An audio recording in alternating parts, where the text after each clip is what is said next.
And now we come to the April 14th chapters of On Board the Titanic, what it was like when the great liner sank. Sunday, April 14th, 1912, 1:45 p.m. As Harold Bride stepped into the wheelhouse, he saw blue uniformed officers pacing back and forth, scanning the sea ahead. With his white beard and square shoulders, Captain Smith was easy to spot.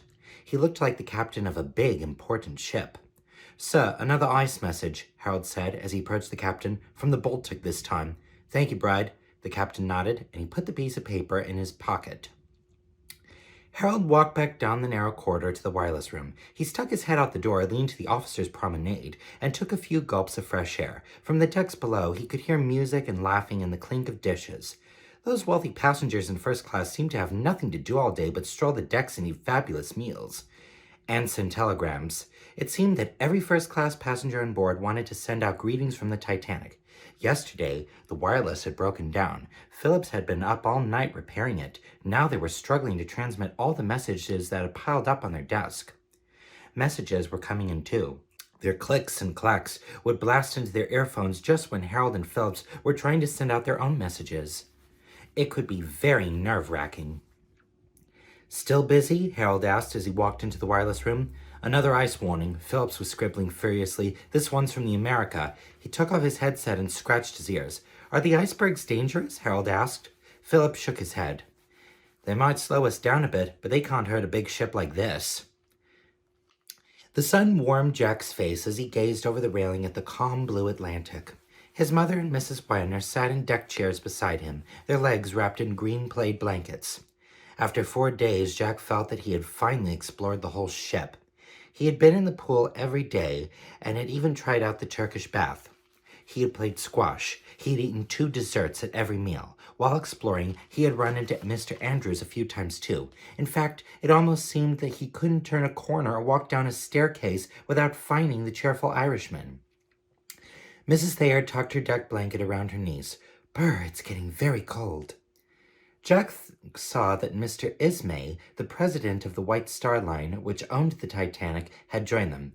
"As a matter of fact, the captain handed me a telegram earlier," Mr. Ismay said. "We're near ice." He took a piece of paper out of his pocket and waved it at the ladies. "We should reach it this evening." "Ice in April?" Jack asked. "Does this mean we won't arrive in New York on schedule?" "Not at all," Mr. Ismay said. "We are making excellent time, a record run yesterday. We're going to start up some new boilers this evening. In fact, I expect we'll reach New York early and surprise everyone." After dinner, Jack sat alone at a small table outside the first-class dining room. He was waiting for the band to begin playing. His parents had gone to a special dinner party for Captain Smith in the fancy Ritz restaurant. Jack had eaten by himself, but he wasn't really disappointed. It was hard work making conversation with adults all the time. "Excuse me, but could I use one of your matches?" A young man was pointing to the box on Jack's table. The man's name was Milton Long, and he was traveling alone. Soon he and Jack were deep in conversation. Milton collected stamps, just like Jack. He loved baseball and parties. Now he was on his way home from Switzerland. "I love to ski," he said, "but Father thinks it's too dangerous. Ever since I was shipwrecked near Alaska, he worries about me every day." "Shipwrecked?" Jack asked. "How were you rescued?" "Oh, it wasn't difficult. We were only a few feet from shore at the time. I jumped from the boat onto the rocks. I only got my feet wet." Jack laughed. It was good to talk to someone closer to his own age. "Speaking of fussy parents, I'd better get back to my mom," Jack said, checking his watch. "My mother will think I've fallen overboard. I'll see you tomorrow then." "Right." Jack waved happily. At least the last few days of the voyage would be more interesting now that he had made a friend. Sunday, April 14th, 1912, 11:30 p.m. Inside his stateroom, Jack pulled on his pajamas. Through the closed door, he could hear his mother still talking excitedly about her dinner with the captain. He opened his window a bit and looked out. The black sky hung over the ship like a magician's cape studded with diamonds. Jack had never seen so many stars. There was a frosty chill in the air. All around him he could feel the soft, steady sound of the Titanic's engines churning from below. Jack wound his watch. It was 11:40 p.m. He pulled down the crisp white sheets of his bed and turned out the light.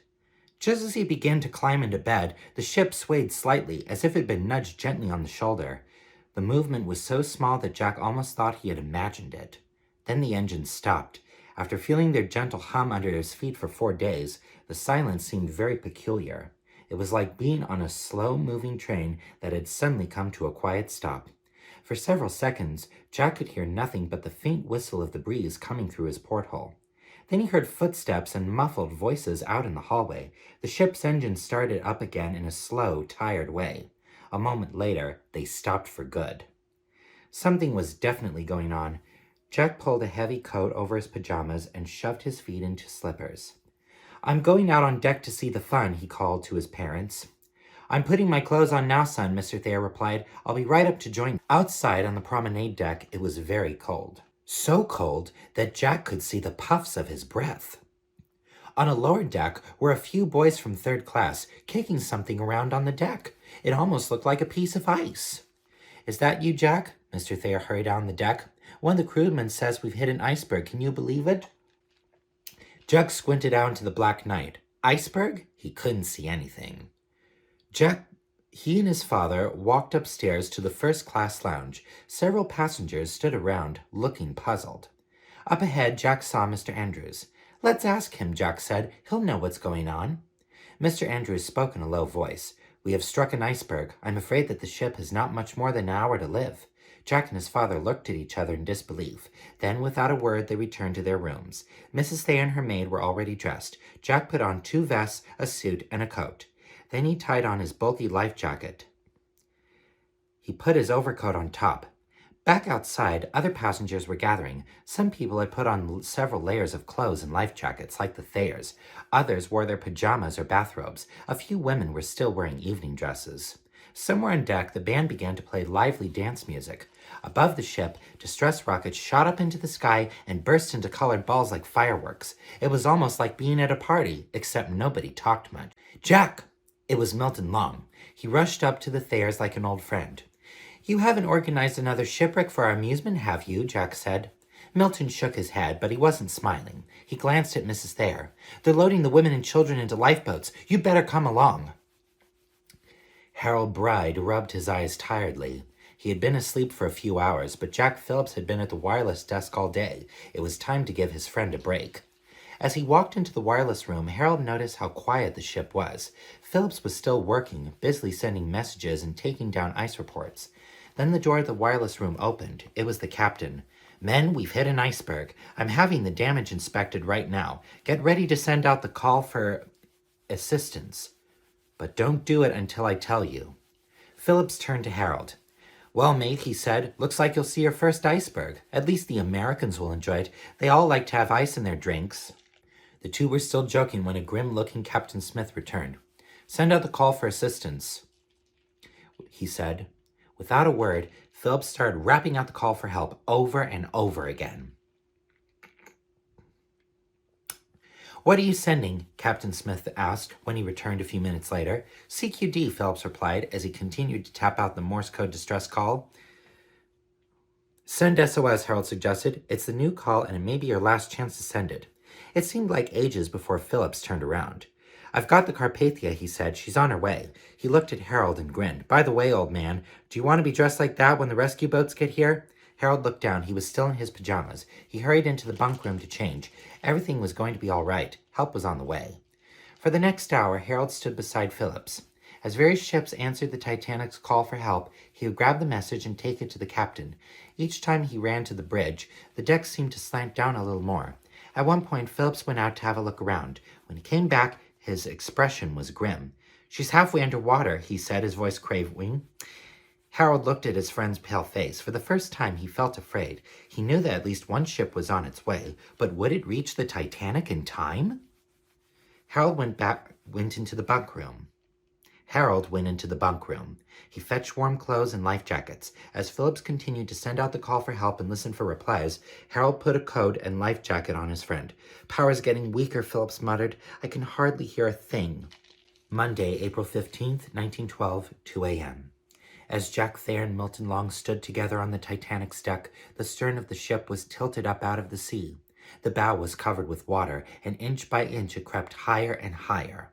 Nearby, hundreds of people watched the lifeboats being loaded. Most were men who stood talking or smoking quietly, but there were some women too who refused to leave the Titanic without their husbands. There was not much noise. Jack watched a father say goodbye to his 2 young sons. He kissed the older boy before thrusting him into the arms of a sailor who was wading into a lifeboat. Thick ropes began to lower the boat into the sea. First one end lurched down, then the other. Then the father picked up the smaller boy. He was so bundled up that he could hardly move. The man hugged his son and dropped him into the arms of a passenger in the boat. When he stepped back into the crowd, his face was so sad that Jack couldn't bear to look at it. Another boat was close by, was already loaded with women and children, but the boat was too full. An officer said that one of the passengers would have to get out. A young woman stepped quickly out of the boat before anyone could stop her. Jack heard her voice clearly. "You are married and have family," she said firmly. "I'm not. It doesn't matter about me." Then she walked calmly away. Several boats already sat in the water a short distance from the ship. Jack tried to see whether his mother and father were in one of them, but it was too dark. In the crush of the crowd, he had lost sight of them as he led Mrs. Thayer into the boats. "Should we try to get in a boat?" he asked Milton. He knew they were supposed to wait until all the women and children were safely off the ship, but Jack had seen that a number of men, including Mr. Ismay, had managed to get away. Milton pointed to a group of white-coated bellboys and elevator boys standing quietly together. "If those fellers are waiting, then we should too." Jack nodded. Some of the boys looked very young. "What on earth is going on there?" he said. Farther down the deck were a man in an evening suit and an elderly steward. They seemed to be tangled up in a pile of deck chairs and rope.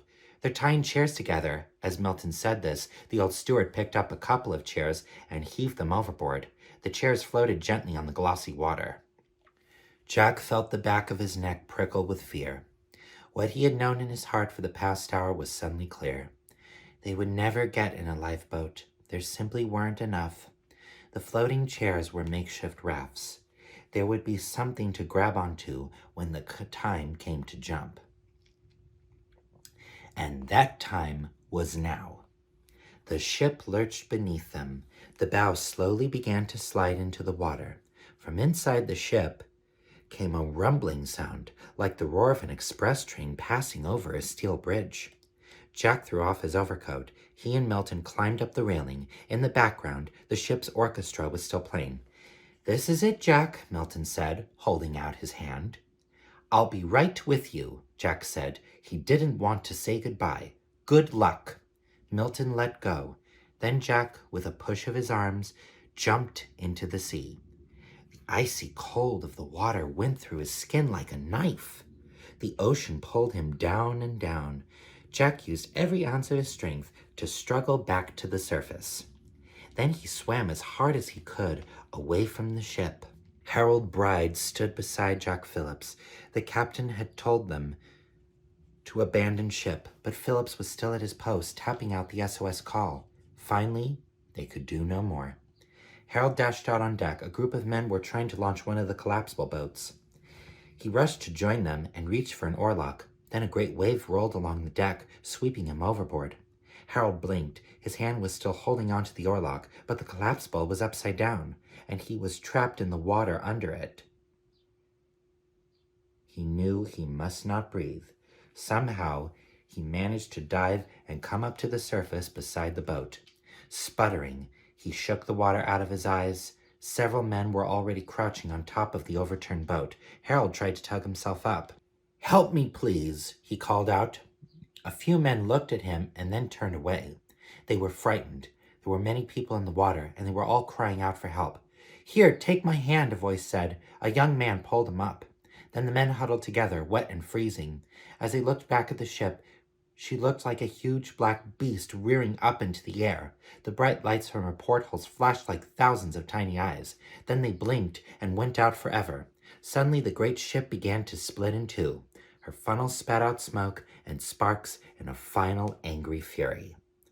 Then her huge propellers lurched high out of the water, and the mighty Titanic plunged into the icy sea.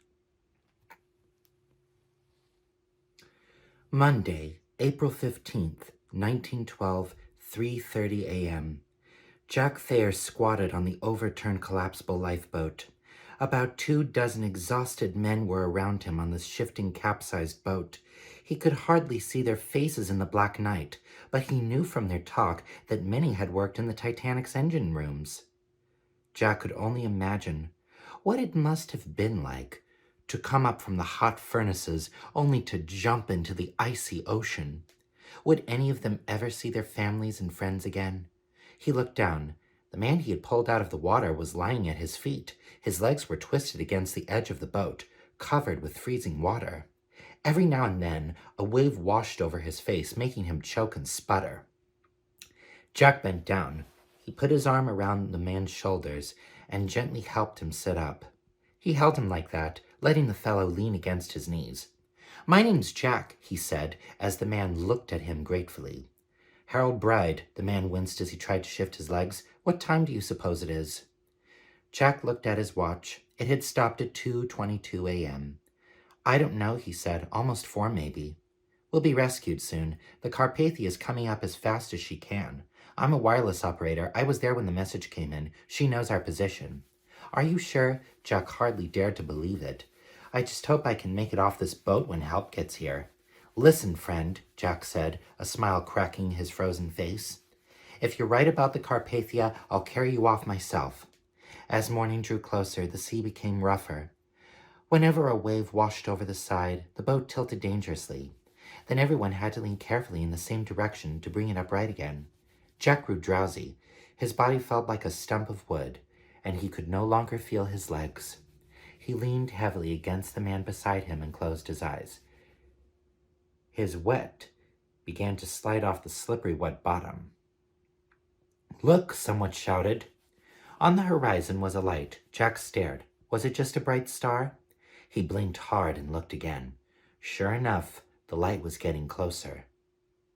It was a ship. She was coming to the rescue. "Take it easy with my friend here. His legs are in a bad way."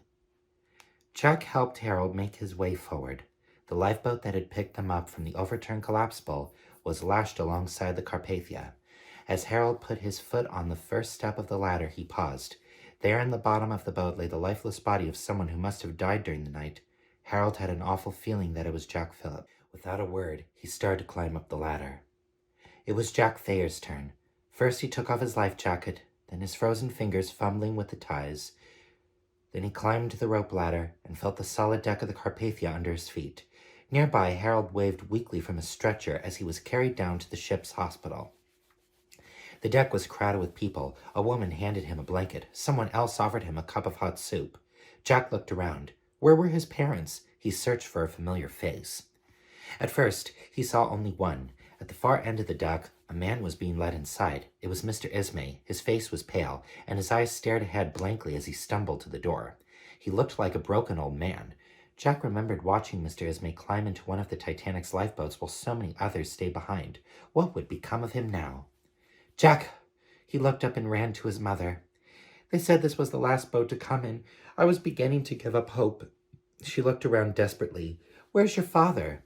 Jack's heart sunk. He shook his head. Then he and his mother fell into each other's arms and cried. Monday, April 15th, 1912, 6 p.m. Jack Thayer walked along the upper deck of the Carpathia. The ship looked like a campground. The Titanic survivors were huddled in every corner of the deck and in every hallway. Others lined up for soup. The ship's dining room had been turned into a giant temporary bedroom. The survivors were dressed in whatever clothing the Carpathia's crew and passengers could spare. One small boy wore a lumpy nightgown made from a gray blanket. At last, Jack found the wireless room. It was located in a white wooden shack tucked behind the funnel. He opened the door. Harold Bride sat crouched over the desk. Jack tapped Harold on the shoulder. The young wireless operator looked up. His face was drawn, and there were dark circles under his eyes, but he smiled when he saw Jack. "I can't believe you're working," Jack said. "Shouldn't you be in bed?" "Well, the regular wireless man has been going without a break since yesterday morning, so they asked me to come up. No one else knows how to operate this thing, and there's a lot to do." Harold pointed at the stacks of messages and long lists of names in front of him. "Besides," he said, "I was glad to help out. It's what Phillips would have done." "Phillips?" "The other wireless man on the Titanic. Best mate I ever had. He didn't make it." "No," replied Jack. "Neither did my father." Jack looked down. So many had not survived. His friend Milton Long, Mr. Weiner and Harry, Mr. Andrews, and hundreds of others. "How are your legs and feet?" he asked quietly. Harold's bandaged feet stuck out in front of him like giant snowballs. They had been frozen. Harold winced. "They hurt all right. Some men had to carry me up here. But I can work propped in a chair. The newspapers keep sending messages, begging me to tell them about the sinking. They want to hear every horrible detail. Some have even offered money. But I think it's more important to send out the names of survivors to the families. It just seems like the right thing to do." Jack nodded. "I'll leave you to it then. I just wanted to see that you were all right. Good luck." The two shook hands, and Harold turned to go. When he looked back, Harold was already hard at work again. Jack knew he would never forget the sight of him. He walked back out onto the deck. Small clusters of people sat huddled together sadly. They had all lost friends and family. He spotted his mother standing by the rail and went and stood beside her. "Oh, there you are, dear, thank goodness. I hate to have you out of my sight for even a minute," she said, taking his arm. Jack patted his mother's head. "Looks like we're finally heading out of the ice," he said.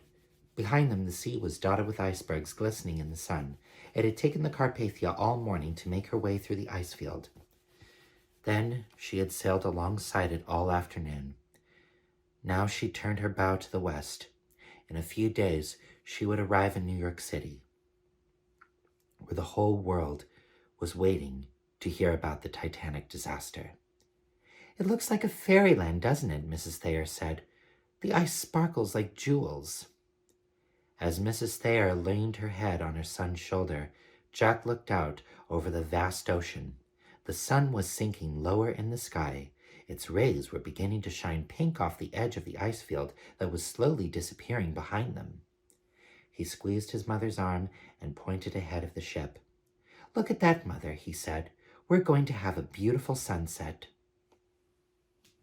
And that is the end of the main story.